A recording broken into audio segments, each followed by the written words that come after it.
If you should visit a place that has a lake in the woods and a beautiful waterfall, then you may also find two little engines called Skarloey and Rheneas. The engines know everybody, and everybody knows them. There are two more engines, Sir Handel and Peter Sam. They used to be called Stuart and Falcon, but they like their new names better. One day, Sir Topham Hatt sent Edward to the works to be mended. A big surprise awaited Edward. It's Skarloey. What's he doing here? Skarloey was pleased to see Edward. I've been sent here for a rest, he sighed. I was put in this shed so that I could see everything and not be lonely, but I do miss Rheneas. He's going to be mended. I wish I could be mended too and pull coaches again. Just then, some workmen arrived. We're going to take you to the works now, Edward. Come along. Goodbye, Skarloey. Your railway's a lovely line. Oh, it is, it is. You've cheered me up, Edward. Goodbye.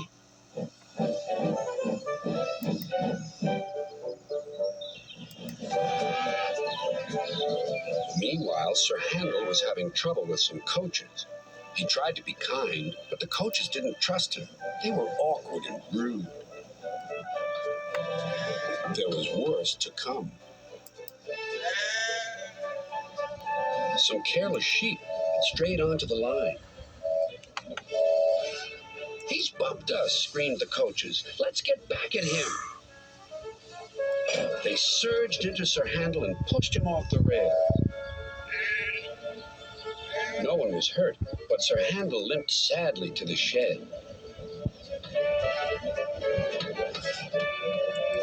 No more work for you today, said his driver. How are we going to pull the visitors' train without an engine? What about me, sir?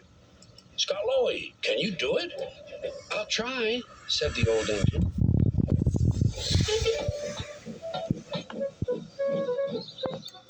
The coaches stood at the platform.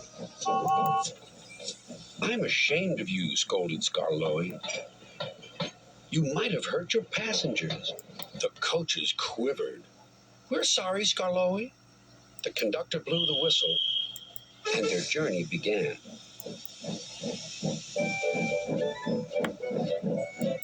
Skarloey remembered all the gates and stiles where he had to stop.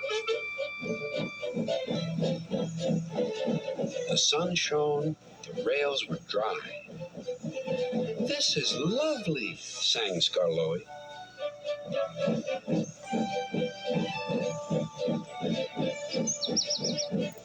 Presently the line grew steep.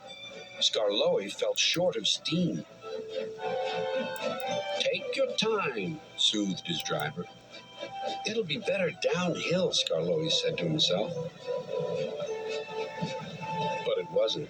His springs were weak, and the rail joints jarred his wheels. At last, a spring gave way.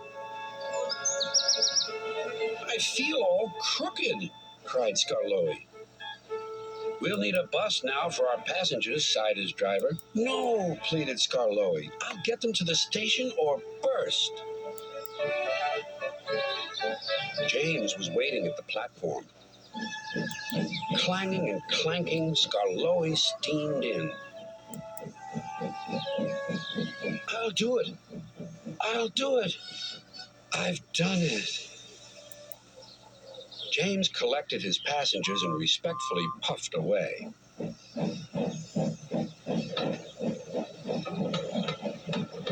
Everyone was pleased with Skarloey, but he was still worried. Old engines can't pull trains like the young ones can. They can if they're mended, Old Faithful, smiled his driver. And that's what's going to happen to you. You deserve it.